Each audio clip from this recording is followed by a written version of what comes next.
വയനാട് ഉരുൾപൊട്ടൽ ദേശീയ ദുരന്തമായി പ്രഖ്യാപിക്കണമെന്ന് ആവർത്തിച്ചാവശ്യപ്പെട്ട് സംസ്ഥാനം. പ്രധാനമന്ത്രി ശനിയാഴ്ച ദുരന്തഭൂമി സന്ദർശിക്കുന്നതോടെ അനുകൂല തീരുമാനമുണ്ടാകുമെന്നാണ് പ്രതീക്ഷ. ദേശീയ ദുരന്തമായി പ്രഖ്യാപിച്ചാൽ കേന്ദ്രത്തിൽ നിന്ന് കൂടുതൽ സഹായം കേരളത്തിന് ലഭിക്കും. ദുരന്തത്തിന്റെ വ്യാപ്തി പഠിക്കാൻ കേന്ദ്രം 9 അംഗ സമിതിയെ നിയോഗിച്ചു. ആഭ്യന്തര വകുപ്പിലെ ഉന്നത ഉദ്യോഗസ്ഥൻ സമിതിയെ നയിക്കും. ഉരുൾപൊട്ടലുണ്ടായ ദിവസം മുതൽ തന്നെ ദേശീയ ദുരന്തമായി പ്രഖ്യാപിക്കണമെന്ന ആവശ്യം സംസ്ഥാനം ഉയർത്തുന്നതാണ്. അനുകൂല സമീപനം കേന്ദ്രത്തിന്റെ ഭാഗത്തുനിന്നും ആദ്യം ഉണ്ടായിരുന്നില്ല. സംസ്ഥാനം ഔദ്യോഗികമായി കത്തയച്ചതിന് പിന്നാലെ ദുരന്തത്തിന്റെ വ്യാപ്തി പഠിക്കാൻ കേന്ദ്ര സർക്കാർ സമിതിയെ നിയോഗിച്ചു. സംസ്ഥാന സർക്കാരിനും ഇക്കാര്യത്തിൽ സംതൃപ്തിയുണ്ട്.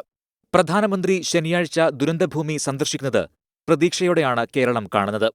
അനുകൂല തീരുമാനം ഉണ്ടാവുമെന്ന് പ്രതീക്ഷിക്കുന്നതായി മുഖ്യമന്ത്രി പറഞ്ഞു. പുനരധിവാസം ഉറപ്പുവരുത്തണം. അതിനായി ടൗൺഷിപ്പ് അടക്കമുള്ള പ്രവർത്തനങ്ങളുടെ ഗൗരവം കണക്കിലെടുത്ത് കേന്ദ്ര സർക്കാരിൽ നിന്നുള്ള സഹായം ലഭ്യമാകുമെന്ന് തന്നെയാണ് പ്രതീക്ഷിക്കുന്നത്. ഇക്കാര്യത്തിൽ ഇവിടെ സന്ദർശിക്കുന്ന പ്രധാനമന്ത്രി കാര്യങ്ങൾ ഗൗരവമായി മനസ്സിലാക്കുകയും അനുകൂലമായ നിലപാട് സ്വീകരിക്കുകയും ചെയ്യുമെന്നാണ് പ്രതീക്ഷ. ദുരന്തബാധിതരുടെ പുനരധിവാസത്തിനുൾപ്പെടെ കേന്ദ്ര സഹായം അനിവാര്യമാണ്.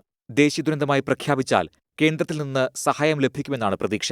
വയനാട് ദുരന്തം ദേശീയ ദുരന്തമായും അതിതീവ്ര ദുരന്തമായും പ്രഖ്യാപിക്കണമെന്ന് കേന്ദ്രത്തോട് സംസ്ഥാനം ആവശ്യപ്പെട്ടിരുന്നു. ദുരന്ത തീവ്രത പരിശോധിച്ച് ഇക്കാര്യത്തിൽ റിപ്പോർട്ട് സമർപ്പിക്കുന്നതിനായി കേന്ദ്ര ആഭ്യന്തര മന്ത്രാലയം 9 അംഗ സമിതിയെ നിയോഗിച്ചിട്ടുണ്ട്. വയനാട്ടിലെത്തുന്ന പ്രധാനമന്ത്രി ദുരന്തമേഖലയിൽ ഹെലികോപ്റ്റർ പര്യടനം നടത്തും. മുഖ്യമന്ത്രിയും ഒപ്പമുണ്ടാകും.